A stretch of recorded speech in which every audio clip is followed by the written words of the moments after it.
Our journey for craft beer is a very exciting one because when we decided that craft was the future and we just saw the boom in craft, enter the brain. Show them your beer book. The Brain's beer book. And I tell you, this was great. Thank you, Holger. I mean, what we have today is because of your book. That's awesome. The one thing that I have to explain about the beer book is the ale trail. In front we have a page for each brewer that welcomes visitors, and the reason behind that was there's nobody that can explain beer better than a brewer. So this book takes you to visit the different brewers.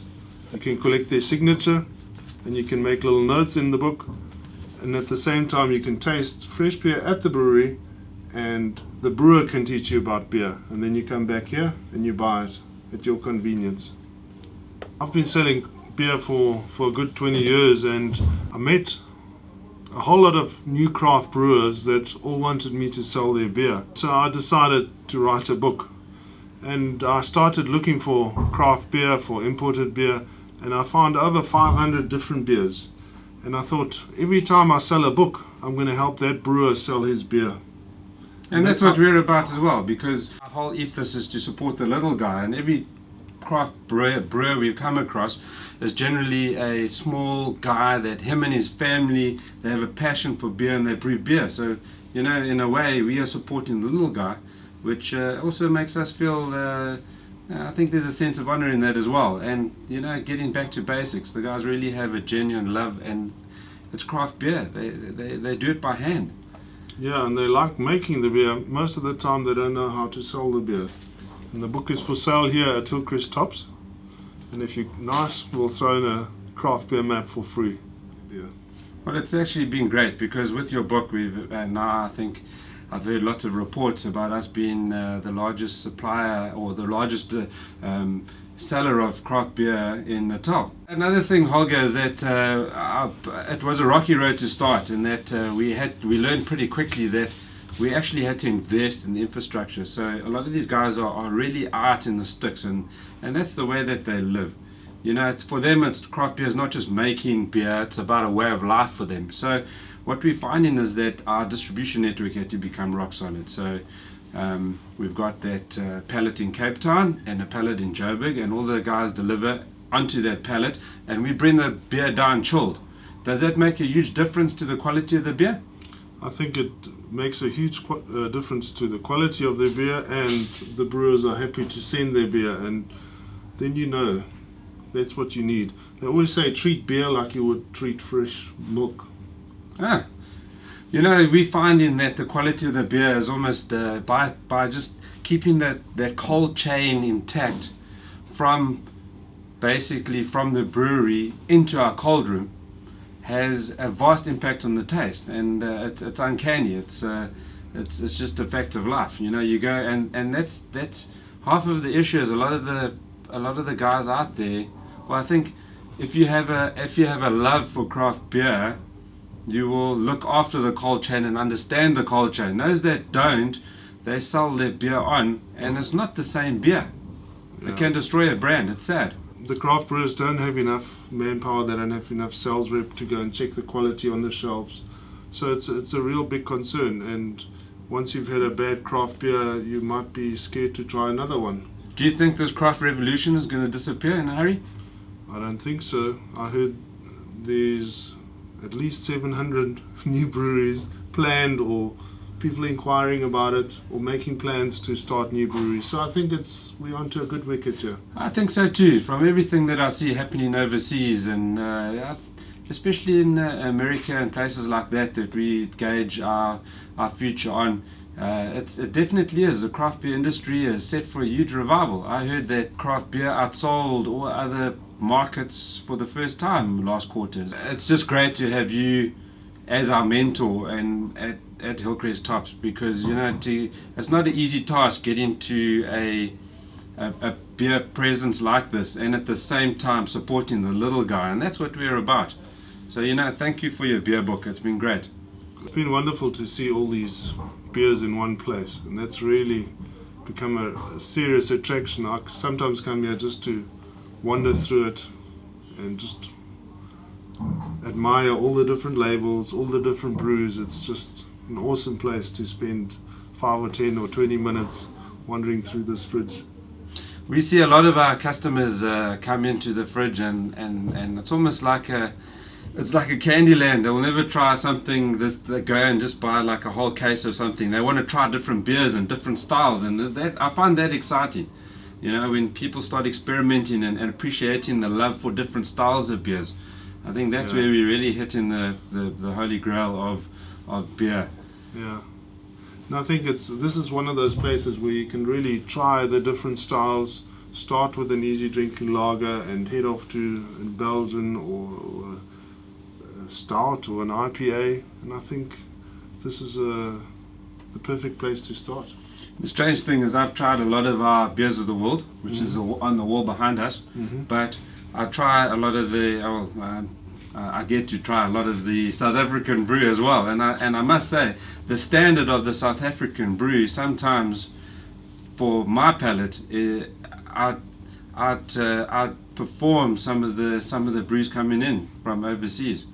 I think that the guys have really upped their game significantly over the last couple of years. If it's treated properly and if it's kept cold, then go for the local one. Obviously support the local ones. What's the view? Pasteurized, not pasteurized? The local brewers don't have the equipment to pasteurize, and I think that it's part of the fun. It gives it a better taste, and it's good to drink a non-pasteurized, preferably unfiltered.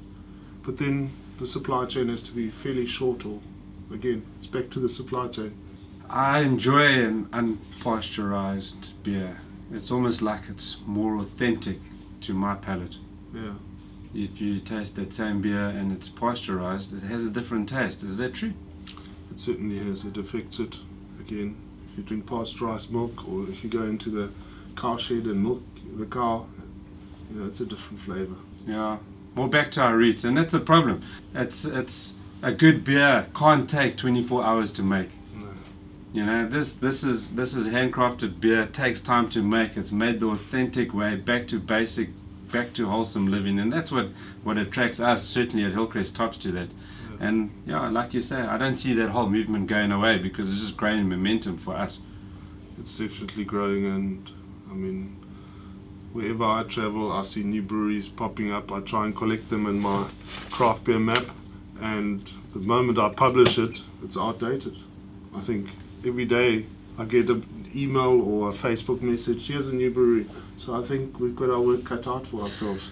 Well, I see our guys go through your industry guide, and ours isn't so clean, because ours are full of notes and when the couriers are leaving, and it's actually a logistical nightmare. But it's a great, it's a very user-friendly tool to use. How often do you update this, Holger? That gets updated constantly, and it's published every month, so it should be up to date. So you then publish it online, because it's published online because it's more fresh, like craft beer.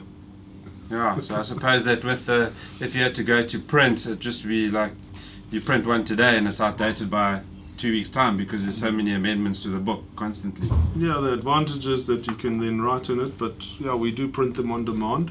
So if you want a printed copy, we'll get it. That's awesome. Why haven't I got a signed copy? It says something like, Mike, you are Pinky and I'm the brain.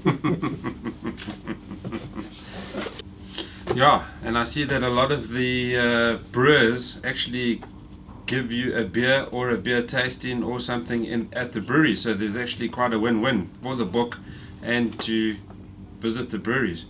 We've been to a few of these breweries, and it's actually quite a nice experience. It is a to nice go experience. through and just see how beer is made, and just all of that back to basics.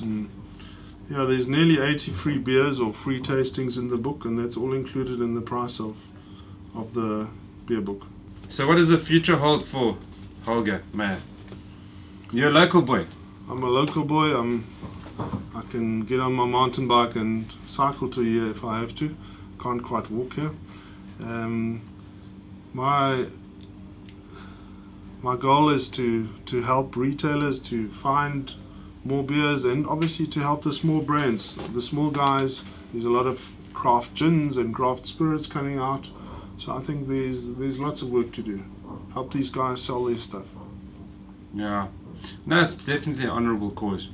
Like I said earlier, I mean, just really back to the way that the craft beer is made and the authenticity of it. These guys are small guys that are generally just have a passion for making good beer. Yeah.